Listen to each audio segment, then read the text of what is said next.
नमस्कार मंडळी, मी शीतल आणि तुम्ही पाहताय दिल्लीकर मराठी।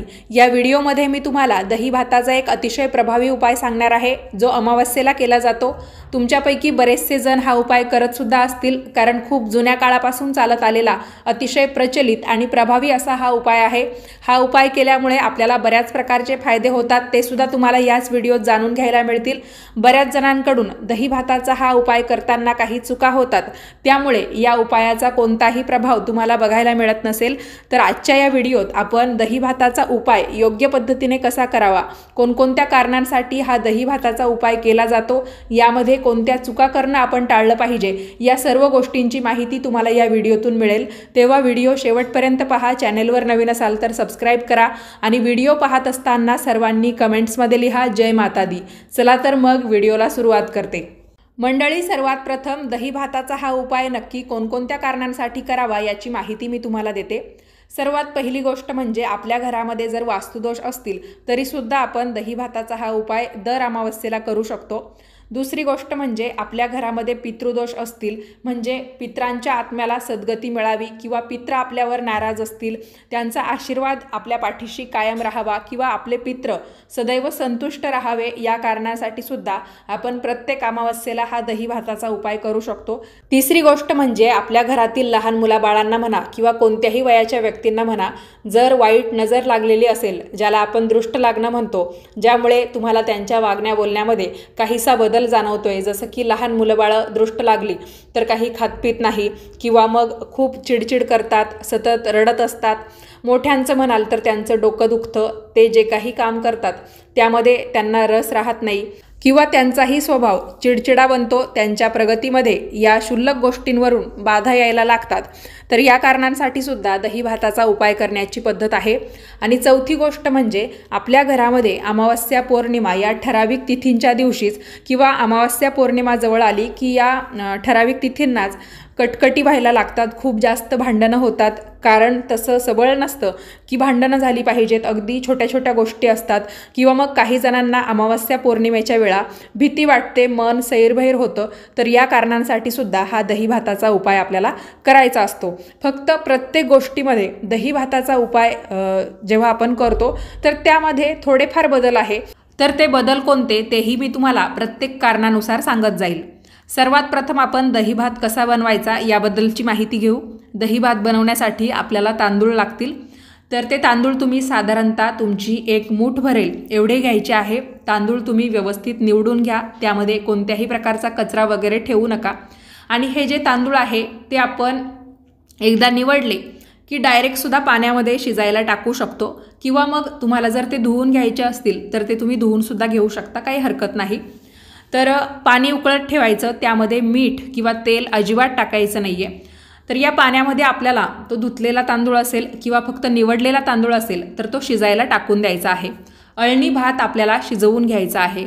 एकदा की भात शिजला की तो थोडासा थंड होऊ द्यायचा, नंतरच आपल्याला तो उपायासाठी वापरायचा आहे। तुम्ही दही जे घ्याल ते थोडंसं आंबट घेतलं तरीसुद्धा चालेल, किंवा आपलं साधं म्हणजे ताजं बनवलेलं दही आहे की जे अजिबात आंबट नाही आहे असं घेतलं तरीसुद्धा चालेल, दह्यासाठी कोणताही नियम नाही। तर समजा तुम्हाला हा जो दही भात आहे तो पित्रांना नैवेद्य दाखवण्यासाठी म्हणून वापरायचा आहे, किंवा मग पित्रांच्या नावाने आपण जो काही घास ठेवतो त्यासाठी वापरायचा असेल, तर तुम्ही हा दही भात एखाद्या पत्रावळीवर म्हणा किंवा केळीच्या पानावर म्हणा काढून घेऊ शकता। समजा बरेच जण असंही करतात की जेवायला बसतात अमावस्येच्या दिवशी, तर जेवायला बसल्यानंतर दही भातसुद्धा त्यांच्या जेवणामध्ये दिला जातो, आणि मग ते जेवायला बसल्यानंतर सर्वात प्रथम ताटाभोवती पाणी फिरवतात आणि त्यानंतर त्यातला म्हणजे त्यांना वाढलेला जो काही दही भात आहे तो काढून खाली जमिनीवर म्हणा किंवा मग खाली एखादं छोटंसं केळीचं पान, पत्रावळी, द्रोण यापैकी काहीतरी घेतात आणि तो घास पित्रांच्या नावाने काढून ठेवतात, आणि नंतर तो दही भात बाहेर कावळ्या कुत्र्यांना देण्याची पद्धत आहे, किंवा गाईला सुद्धा आपण देऊ शकतो। जर तुम्हाला असं करायचं असेल तर तो तुम्ही डायरेक्ट म्हणजे ज्याला कुणाला आपल्या पित्रांच्या नावाने हा घास काढून ठेवायचा आहे तर तो तुम्ही डायरेक्ट त्याच्या भांड्यामध्ये सुद्धा वाढू शकता। आणि त्याला जर तो घास साईडला काढून ठेवायचा असेल पितरांच्या नावाने, तर त्यासाठी तुम्ही एखादी प्लेट, द्रोण, केळीचं छोटंसं पान यापैकी काहीतरी देऊ शकता, जेणेकरून त्याने जो घास काढून ठेवलेला असेल तो त्याला नंतर कावळ्या कुत्र्यांना वगैरे किंवा पक्ष्यांना, गाईला देता येईल। तर ही झाली पहिली पद्धत। तुम्हाला डायरेक्ट जर पितरांच्या नावाने दही भात वेगळा ठेवायचा असेल, म्हणजे जेवणाऱ्याला न देता डायरेक्ट बाहेर ठेवायचा असेल, तर तो तुम्ही डायरेक्ट एखाद्या पत्रावळीवर ठेवा किंवा मग एखाद्या भांड्यामध्ये तो भात घेऊन पहिल्यांदा त्याच्यात दही मिक्स करून तो कालवून घ्या। असा दही भात एकत्र झाला की तो मग तुम्ही केळीच्या पानावर किंवा पत्रावळीवर काढू शकता। यापैकी तुमच्याकडे काहीच नसेल तर तुम्ही एखाद्या भांड्यामध्ये म्हणजे प्लेटमध्ये म्हणा किंवा एखाद्या पेपरच्या पानावर म्हणा सुद्धा हा दही भात काढून घेऊ शकता। त्यानंतर तुमच्या घराला जे काही छत असेल त्याच्यावर तुम्ही तो दही भात ठेवून द्या। नंतर पक्षी वगैरे असतील तर नक्कीच तो दही भात खाऊन जातील। आणि जर तुम्हाला असं वाटलं की पक्षी वगैरे येत नाही आमच्याकडे, तर तो दही भात तुम्ही एखाद्या जिथे मुंग्यांचं वगैरे वारूळ असतं, जिथे मुंग्या वगैरे निघतात, तर त्या ठिकाणी सुद्धा ठेवून देऊ शकता। म्हणजे कोणत्याही प्रकारचा मुका जीव असेल, त्यामध्ये पशु पक्षी जे काही असेल, तर त्याने तो दही भात खावा, तो यामागचा हेतू असतो, जेणेकरून आपल्या पितरांच्या आत्म्याला शांती मिळते। गाय वगैरे तुम्हाला मिळाली तर तुम्ही तसंही करू शकता, काही हरकत नाही। आता यामध्ये अजून एक उपाय आपण पितरांसाठी दही भाताचा कसा करू शकतो की आपल्याला काय करायचं आहे, एखाद्या भांड्यामध्ये गौरी पेटवून घ्यायची आहे आणि या पेटलेल्या गौरीचा जेव्हा चांगला विस्तव किंवा ज्याला आपण आर म्हणतो तो तयार झाला की त्याच्यावर थोडासा गूळ, म्हणजे अगदी छोटासा गुळाचा खडा, थोडंसं तूप त्या विस्तवावर आपल्याला टाकायचं आहे। त्यानंतर आपल्याला जो काही आपण दही भात तयार केलेला आहे तो सुद्धा टाकायचा आहे आणि थोड्याशा शेवया वगैरे आपल्या घरामध्ये असतील तर त्याचे थोडे म्हणजे जास्तीत जास्त 2-4 तुकडे घ्यायचे शेवयांचे, ते सुद्धा या दही भातावर टाकायचे आणि कडेने पाणी फिरवायचं, नमस्कार करायचा, मनातल्या मनात आपल्या पितरांचं स्मरण करायचं। आणि म्हणजे पेटत्या विस्तवावर, गौरीच्या विस्तवावर जेव्हा आपण गूळ, तूप, दही भात, शेवया वगैरे टाकतो आणि त्याचा जो काही सुवास तयार होतो तो आपल्या पितरांपर्यंत पोहोचतो या माध्यमातून, अग्नीच्या माध्यमातून, म्हणून सुद्धा हा दही भाताचा उपाय आपण या पद्धतीने करू शकतो। तर मी तुम्हाला पितरांचं सांगितलं, तुम्हाला दही भाताचा उपाय कोणकोणत्या पद्धतीने करता येईल। यानंतर समजा तुमच्या घरामध्ये जर वास्तुदोष असतील तर त्यासाठी दही भाताचा उपाय कसा करावा, तर त्यासाठी तुम्ही एखाद्या पुठ्ठ्यावर म्हणा किंवा एखाद्या भांड्यामध्ये म्हणा हा दही भात व्यवस्थित कालवून घ्या आणि या दही भाताचे 4 भाग करून तुम्ही तुमच्या घराला गच्ची असेल तर घराच्या छतावर सुद्धा जाऊ शकता किंवा मग घराच्या आसपास मोकळी जागा असेल, तुम्ही संपूर्ण घराला गोल चक्कर मारू शकता अशी जर जागा असेल तर, किंवा मग तुमच्या पद्धतीने घराच्या 4ही कोपऱ्यांना, म्हणजे घराच्या बाहेर घराच्या 4ही कोपऱ्यांना तुम्हाला हा दही भात शिंपडून द्यायचा आहे किंवा फेकून द्यायचा आहे।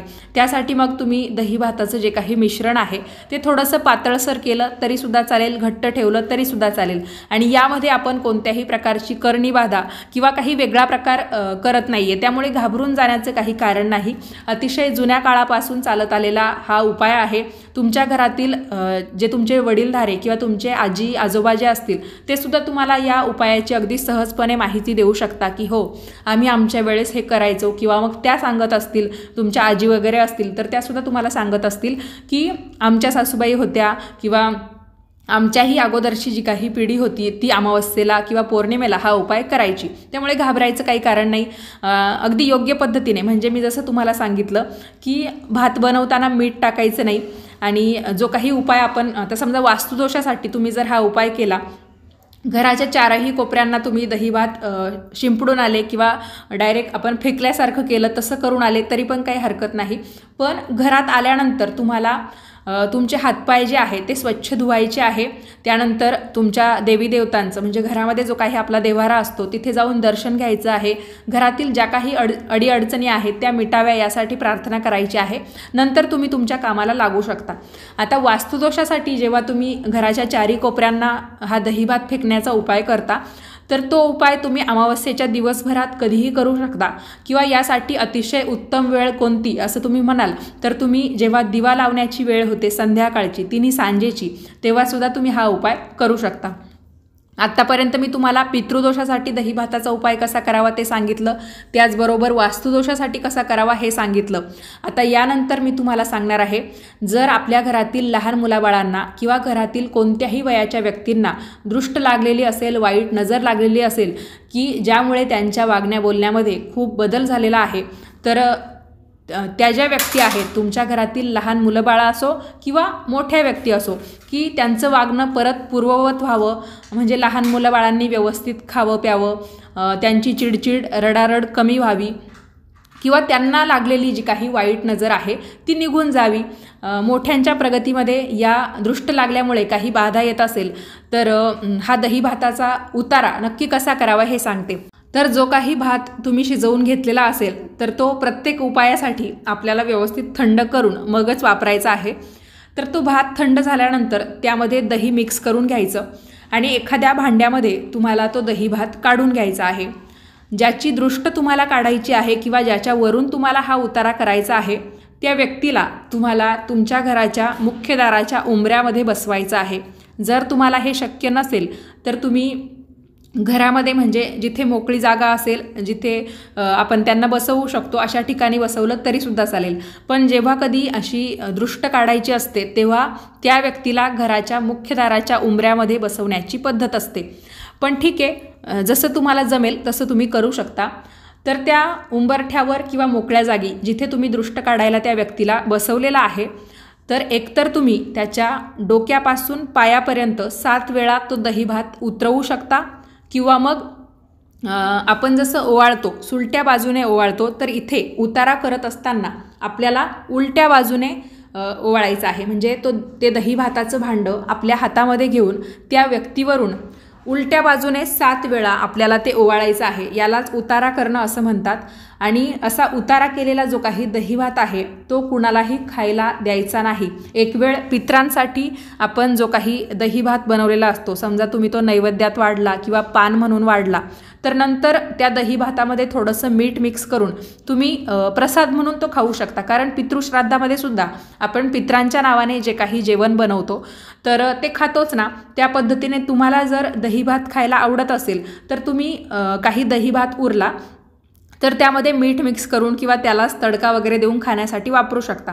पण जेव्हा आपण असे उतारे वगैरे करतो नकारात्मक गोष्टी घालवण्यासाठी, तर असा दही भात कोणीही खायचा नसतो आणि त्यातल्या त्यात उतारा केलेला तर अजिबात नाही. जेव्हा तुम्ही उतारा करता तेव्हा मनातल्या मनात प्रार्थना करायची आहे की या व्यक्तीला लागलेली वाईट नजर दूर होऊ दे किंवा याच्या मागच्या ज्या काही पीडा आहेत त्या नष्ट होऊ दे. त्यानंतर तो उतारा केलेला दही भात आहे तो तुम्हाला एखाद्या मोकळ्या ठिकाणी टाकून द्यायचा आहे की जिथे कुणाचाही पाय पडणार नाही. तर अशा ठिकाणी तुम्ही तो टाकून द्या, जेणेकरून जमिनीवरचे जे काही जीवजंतू असतील किंवा वेगवेगळे पशु पक्षी प्राणी तो दही भात खातील, त्याला काही अडचण नाही. पण कुणाचा पाय वगैरे पडेल अशा ठिकाणी तो दही भात ठेवू नका आणि घरामध्ये त्या दही भाताचा एकसुद्धा कण राहू देऊ नका. यानंतरची चौथी गोष्ट म्हणजे आपल्याला जर असं वाटत असेल की अमावस्या पौर्णिमेला आपलं मन खूप सैरभैर होतं, घरामध्ये याच तिथीजवळ आल्या की खूप निगेटिव्हिटी वाढते, घरात कटकटी भांडणं होतात, तर या कारणासाठी तुम्हाला जर दही भात ठेवायचा असेल तर तो कशा पद्धतीने ठेवावा. तर सेमच दही भात व्यवस्थित कालवून घ्यायचा, मिक्स करून घ्यायचा आणि एखाद्या वहीच्या पुठ्ठ्यावर म्हणा किंवा तुमच्याकडे एखादं वापरात नसलेलं भांडं असेल की जे तुम्ही खाण्यापिण्याच्या याच्यात वापरत नाही, तर अशा भांड्यामध्ये तुम्ही तो दही भात भरून ठेवू शकता अमावस्येच्या दिवशी रात्री झोपण्याच्या अगोदर. आणि तो तुम्हाला कुठे ठेवायचा आहे नक्की, तर तुमच्या बाथरूमला खिडकी वगैरे असेल किंवा बाथरूमची जी काही भिंत असेल की जिथे तुम्ही ते भांडं अगदी व्यवस्थितपणे ठेवू शकता अशा ठिकाणी तुम्ही ते ठेवा किंवा मग जिथे आपलं भांडे वगैरे धुण्याचं, कपडे धुण्याचं किंवा खराब पाणी जिथे जातं अशा ठिकाणी रात्री तुम्ही तो दही भात ठेवून द्यायचा आहे. दुसऱ्या दिवशी सकाळी उठल्यानंतर तो दही भात म्हणजे जे काही भांडं तुम्ही ठेवलेलं असेल बाथरूमच्या खिडकीमध्ये म्हणा किंवा बाथरूममध्ये म्हणा किंवा जिथे सांडपाणी वगैरे जातं अशा ठिकाणी तुम्ही जर तो दही भात ठेवलेला असेल तर तो तुम्हाला उचलून घ्यायचा आहे, ते भांडं उचलून घ्यायचं आहे आणि एखाद्या निर्जन स्थळी की जिथे कुणाचा पाय वगैरे पडणार नाही किंवा कोणी तो दही भात बघायला जाणार नाही अशा ठिकाणी तो दही भात टाकून द्यायचा आहे. आणि घरात आल्यानंतर समजा तुम्ही आंघोळ केलेली नसेल तर आंघोळ करून घ्या. कारण जेव्हा आपण असे उतारे किंवा मग नजर लागणे या गोष्टींसाठी दही भात म्हणा किंवा कोणतेही उपाय करतो तर त्यानंतर अंघोळ करण्याची किंवा हातपाय धुण्याची पद्धत आहे। म्हणूनच मी तुम्हाला सांगितलं की अमावस्येच्या दुसऱ्या दिवशी अंघोळीच्या अगोदर सुद्धा तुम्ही हा दही भात एखाद्या मोकळ्या जागी टाकायला जाऊ शकता आणि आल्यानंतर अंघोळ केली तरी सुद्धा चालेल। आणि समजा तुमची अंघोळ वगैरे झाली आणि नंतर तुम्हाला हा दही भात त्या निर्जन स्थळी किंवा कोणी तिथे जात नाही अशा ठिकाणी ठेवायला जायचं असेल तर आल्यानंतर का होईना हातपाय धुवायला विसरू नका आणि त्यानंतरच तुमच्या कामाला लागा। जर तुम्ही हा दही भाताचा उपाय पितृदोषावरचा उपाय म्हणून केला असेल की तुमचे पितृ तुमच्यावर नाराज आहे किंवा त्यांच्या आत्म्याला सद्गती मिळालेली नाही, ते असंतुष्ट आहेत किंवा मग तुमच्या पितरांचा आशीर्वाद तुमच्या पाठीमागे कायम राहावा आणि पितृ जर संतुष्ट असतील तर नक्कीच तुम्हाला कोणत्याही कामामध्ये अजिबात बाधा येत नाही। त्यामुळे बरेच जण जसं की देवाच्या कोपण्याला जेवढं महत्त्वाचं मानतात तेवढंच पितरांचा आत्मा शांत राहावा त्यासाठी सुद्धा प्रयत्न करत असतात। कारण देव कोपा इतकाच पितृदोषसुद्धा किंवा पितरांचा कोपसुद्धा तेवढाच महत्त्वाचा मानला जातो। त्यामुळे तुम्ही काय कराल की हा दही भात जो आहे तो अशा ठिकाणी ठेवाल की कावळे कुत्रे म्हणा किंवा वेगवेगळ्या प्रकारचे पशुपक्षी म्हणा तो दही भात खाऊन जातील। जर तुमच्या घराला खरोखर पितृदोष लागलेला असेल किंवा तुमचे पितृ तुमच्यावर खरोखर नाराज असतील तर तो दही भात थोडा का होईना हे पशुपक्षी वेगवेगळ्या प्रकारचे जीवजंतू खाऊन जातील। पण जर आपल्या घराला पितृदोष नसेल किंवा पितरांचं काहीही आपल्याकडून चुकलेलं नसेल तर या दही भाताला तोंड लावायला कुणीही येणार नाही, हे लक्षात घ्या। हा अनुभव तुम्हाला नक्कीच येईल।